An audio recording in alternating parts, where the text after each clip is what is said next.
Hi, my name is Sharisse Tracey. Most people know me as Sharisse Smith, but I've kind of dropped the Smith for writing purposes. And so obviously I'm a writer, freelance writer, working on my first book, and actually will have something out next year and then hopefully the year after.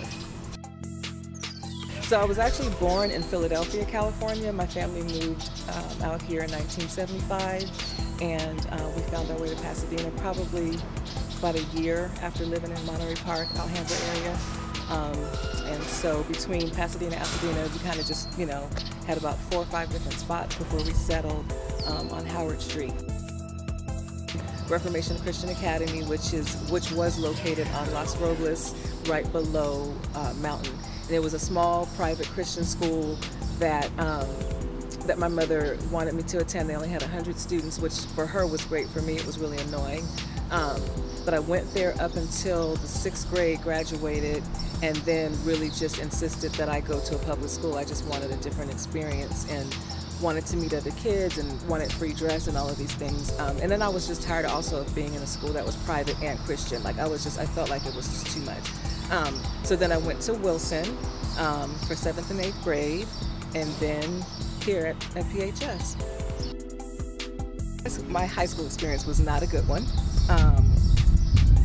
And I mean, it had the potential to be good like all things, but it just was, some things that I had went through in junior high that kind of carried over here that, I think a lot of people hope when they go to high school that they can transition without issue, right? Without bringing baggage or what have you. For me, that just didn't happen, and that was nobody's fault but my own. So I had that. Then I had unfortunate, experiences happen at home that just really kind of just took me out of the loop. And so when I was here, I was really needing school to be kind of safe, and it just wasn't, for all the reasons that it just wasn't. And so, so I attended 9th grade. I kind of dropped out in the 10th grade. I was just truant. So I was in the HAP program. They were always trying to do something with me. I ended up going to Foothill, which I don't even know if Foothill exists anymore. Went to Foothill, and then found my way back here my junior year and was really trying to kind of get myself together, reconnect, and graduate with my class, which was really important to me. But again, I just wasn't able to pull it together. And once I realized that wasn't going to happen, I just dropped out.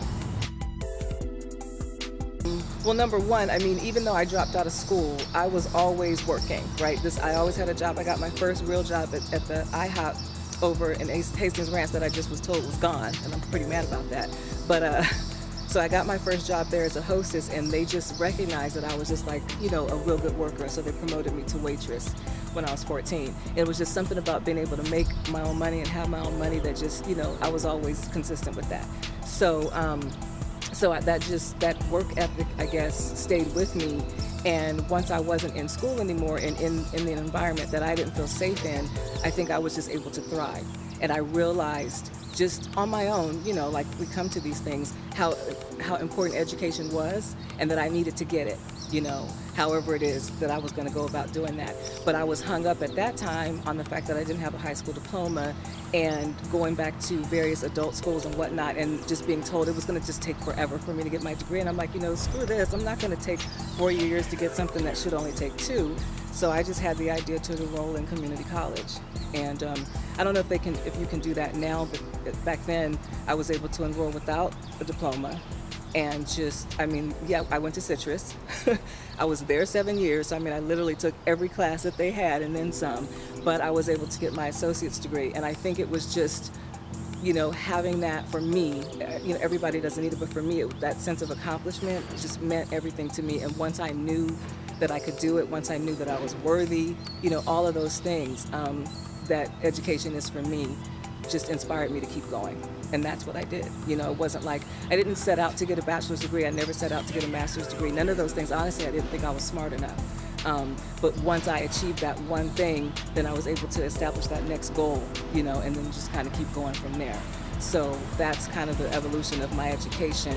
And it was just kind of coming back to it on my own, realizing I needed it. I needed to be off for a couple years, work in the real world, and see that I wasn't going to really progress for me without it.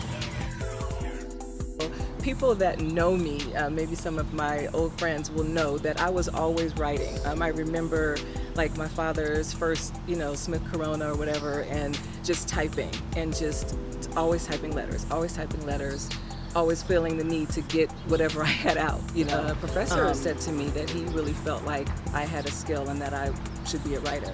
And at that time, for that week, I wanted to be a lawyer, right? I was obsessed with LA law and something else, right? So I thought I wanted to be a lawyer because I thought I was good at arguing. And I just kind of laughed him off. But I noticed that I just kept finding my way to tell stories in one way or another. And so then I went to Cal State Northridge, got a degree in child development because I wanted to be a counselor, and I still am a counselor. But it was through wanting to tell kind of my story and how it came to be a graduate after being a high school dropout, which is really not that uncommon, but for me, it's me. So I felt like it was a really important story to get out there, and it was something that people always asked because people remembered that I dropped out. And so it was kind of wanting to tell that story that kind of fueled the writing. And then I think when I was at Northridge, I ended up speaking about at least one particular trauma that happened and realizing, okay, this is kind of what I'm supposed to do. I'm supposed to be a storyteller. And fast forward to getting my MFA and then graduating in 2012, and I think I published my first story like in 2011 or 2012. That was considered like a real publication as opposed to I wrote something at West Point where I lived at the time and we're stationed now, and a couple other really small publications, but my first big publication was the New York Times, and that was 2012. Okay, well, obviously I just mentioned the New York Times, the Washington Post. There's a publication called Salon that I was in, Ebony, Essence, Dame Magazine. I just wrote for Honeysuckle Magazine out of New York about home, actually. I've been on She Knows, a site called XO Jane. I've been in Elle Magazine. It's kind of hard to think of them like in a list like that, but I think the ones that most people are familiar with and that I get the most questions about are Ebony, Essence, New York Times, those larger publications. So those are a few of them. The memoir was there before, right? So anybody that knows anything about writing, and I mean a lot of people know at least a little bit about how difficult it is to be a freelance writer. And so unless you are, really famous, really rich, it's just not an easy thing to pursue. So I started off with wanting to tell my story, and I actually found out I didn't even know what a memoir was, to be honest. I was watching The View, and there was this lady on The View talking about how she didn't have a good relationship with her mother, and I thought, that's interesting. And she talked about this memoir. And so I contacted this author, and I couldn't believe she responded, because how often do you see somebody on TV and then they return an email? But anyway, I contacted this author and told her a little bit about what I wanted to do and how I was inspired by what I saw from her. And she was the first one that introduced to me the concept of the memoir and memoir writing classes. So, so I knew from the beginning I wanted to write a book. And obviously at that time I was very naive about what that meant. So I thought, okay, I'm gonna write this book, I'm gonna get famous, I'm gonna be on Oprah. It just seemed like it was just a really easy thing to happen. And obviously Oprah's not on in that way anymore, but it was just, that was kind of how the book got birthed. And that was in 2009, I believe. And I had just been laid off from a position, so I felt like, okay, this is the time for me to write. And honestly was really naive about how hard it was going to be and how long it was going to take, because I mean, obviously I'm still writing, it's almost 10 years later. But so the book came first, and then when I went to get my MFA, it was like, okay, telling little bits and pieces of the book beforehand. So that's kind of where the essays came from. But I'm always talking about home, which is funny. Like as I get older, like home becomes more important. And then being a military spouse, there's always that sense of, at least for me, not being home, right? That my spaces are always temporary. So I feel that I was somewhat grounded here, even though I had a lot of experiences here that I don't necessarily like or want to remember, right? So I haven't been here for 5 years, and now that I'm here, one thing I was doing, and I was putting on Facebook a lot, is how much I was going to eat, right? That was a big part. I'm coming back. I always get in and out off the plane, but like I went to Tommy Boy the other day. I want to go to gyms. I think that's still okay. I don't know. But I mean, there's just that connection with the food and, you know, those things, those memories.